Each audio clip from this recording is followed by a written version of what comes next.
Hi, everyone, and welcome back to 5 Minute Family Search. So, the next thing I would like to talk about are living individuals in the family tree. Many times I'll have people come up to me and say, how do I add one of my family members into the tree? And I'll ask them, are they living or deceased? And they'll say that they are living. And so I will go and explain to them about the family tree. And the family tree is really not a resource for living individuals. It's a resource for individuals who have passed away. And so the family tree has been set up for us by the church to help us to do the ordinance work for our ancestors who have passed away. And so the only time that you will add in a living individual, and I am going to do a video about this in a little bit, but the only time that you would add them in is if you are creating what is called a living bridge. And let me explain that. So if you look at the screen that I am on right now, I'm just in my family tree. Here's me right here. And if you go back, here's my father, here's my mother, and my grandfather and my grandmother, grandfather, grandmother. So what I would need to do if I was brand new to Family Search and I logged in, I obtained my account, it's going to show this right here, but there's not going to be any of these boxes filled in. They're all going to be blank. And what I need to do is access my ancestors. And to do that, you need to put in your father and your mother.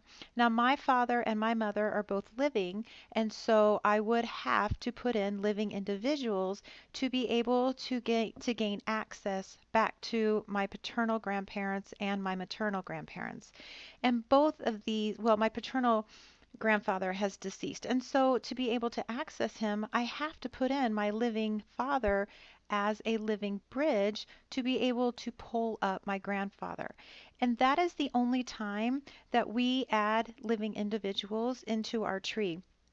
Even when I have children, well, I have had children, so we have eight. Each time that one of our children have been born, I've watched Family Tree, and after a few months, their names will pop up in my family tree. I do not have to add them. And when they get older and get married, I will not add their spouses or their children. Family Tree is not a place to do that. You can do that in a private tree that you set up, that you put all of your family information in so you can have that all organized and all laid out. But the actual family tree and family search, that information should not be added. And so when a child is born or anything like that, like I said, you don't have to add anything. The Family Search will do that themselves. And the reason for this is because if I was to go in and when my children start getting married, or if I'm adding in other people who are living, when they do decease, they're going to have multiple records. And one example of this is my mother in law, Charlotte Sheffield. I noticed after she passed away last year, I went into her record just to look around, and she had been entered into Family Search multiple times.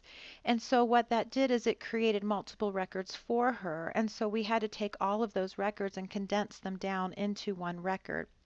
So, again, a living individual should only be added to Family Tree as a living bridge to be able to access your ancestors and to do their ordinance work for them.